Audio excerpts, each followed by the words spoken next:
Midas Marquez, and the Clerk of Court, Your Honor. And very crucial po sa amin talaga na masubpina ng impeachment court and let the justice or the personnel of the court refuse to answer, if ever, a question from both the prosecution and the defense. But I think we should not preclude both parties from issuing or asking for the subpoena of these justices, Your Honors, please. It is very crucial that we are able to prove our case. Otherwise, Your Honors, pag hindi natin masubpina yung ilan na yan, yung Senate Impeachment Tribunal here will decide on the conviction or acquittal of the Chief Justice based on half of the records, Your Honor. And that will be very difficult for us all to explain.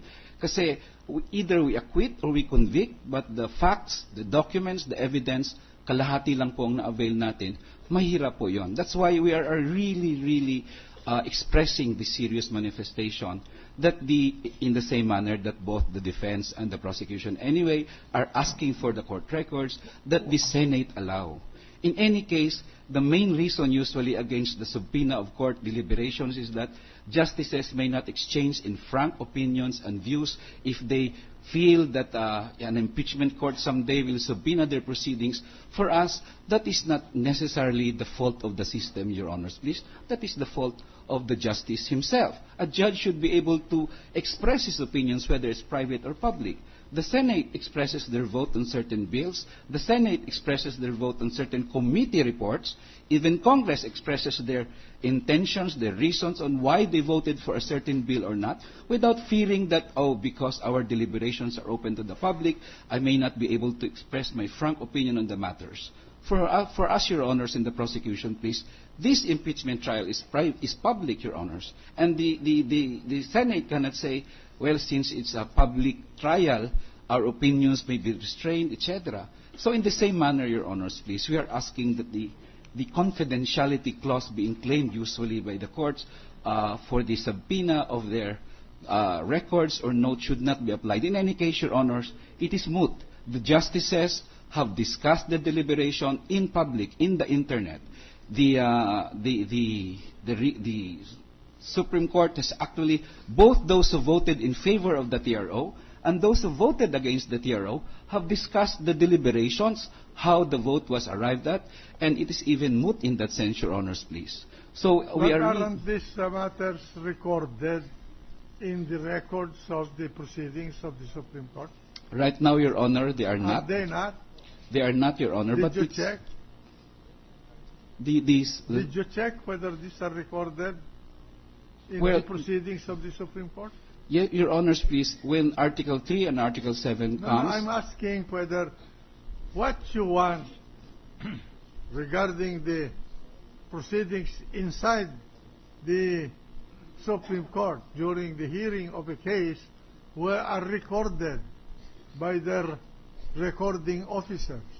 Yes, Your Honor, we were informed that there are minutes of the proceedings. And have you tried to secure any of these records? That's why, Your Honors. Officially. That's why, Your Honors, we're asking for a subpoena from this honorable court. Normally, I don't know your experience, but normally, public records, we ask beforehand. We have copies of Before we ask for a subpoena if they refuse to release the document. We have copies, Your Honor, of the decision and the dissent. If you have copies, those are public records, then present them. We have no copies, Your Honors, of the minutes. It's just a question of authentication, whether those are faithful reproduction of the records of the Supreme Court. And let the defense dispute the veracity of those records. Thank you, Your Honor. We have copies of the official records. We don't have copies of the minutes of the proceedings and the notes and of the deliberations of the justices, Your Honors, please. They were, of course, included.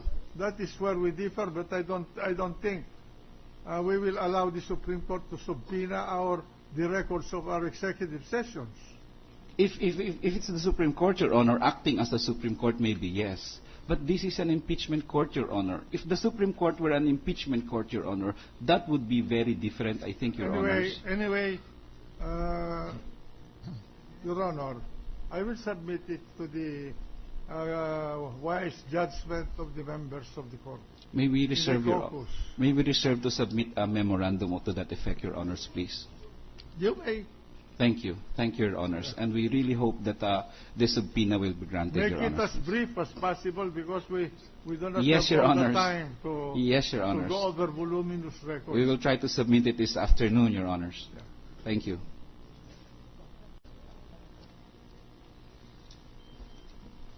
Magandang hapon. Your witness. Yes, Your Honor. Magandang hapon po, Your Honors. Magandang hapon po. I am Kakabag-Aw from the Party List Akbayan, and I would like to call our first Alam po witness. namin yun. We take judicial notice of our Yes, Your Honor. counterparts in this, the House. We would like to call our first witness, Mr. Roberto Anduiza, from the Flight Attendants and Stewards Association of the Philippines, FASHAP. Please Please. swear the witness. Raise your right hand. Do you swear to tell the truth, the whole truth, and nothing but the truth in this impeachment proceeding? I do. So help you God. Your Honors, I would like to request that I be allowed to use a PowerPoint presentation.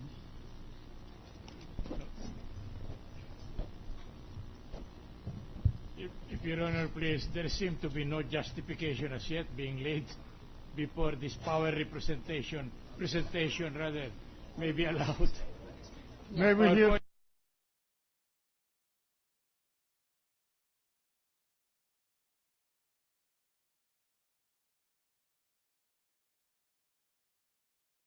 Make my actual presentation and ask questions to this Honorable Court, a quick guide as to how we shall establish the facts constituting the impeachable act under Article 3. Your Honor, this is the first Will you time that kindly Article 3 fix will be your- presented. Fix your microphone. Yes, Your Honor. This is the first opportunity that Article 3 will be presented, and we would like to give this Honorable Court a quick guide, specifically in relation to the FASAP case. We will establish through documentary and testimonial evidence the fact that Respondent C.J. Corona committed betrayal of public trust and or culpable violation of the Constitution by failing to meet and observe the standards under Article 8, Section 7, Paragraph 3 of the Philippine Constitution on competence, integrity, probity, and independence. Among the evidence we will present are official records of the Supreme Court, which the respondent have already admitted, either in their answer or in their compliance. I will And what is your pleasure? You are requesting that? that I would just like to give a summary of the Summary? a PowerPoint presentation, PowerPoint, with the aid of the PowerPoint presentation, Your Honor, a summary of those that have already been admitted. Unless I'm disauthorized by the court, in every proceeding, all statements must be under oath. The PowerPoint does not take an oath, so you direct your questions. Your Honor, these are already admitted. In fact, and these are the documents No. that we will be... The court would like to hear it from the mouth of the witness. Okay, That is the order of the court. okay, Your Honor.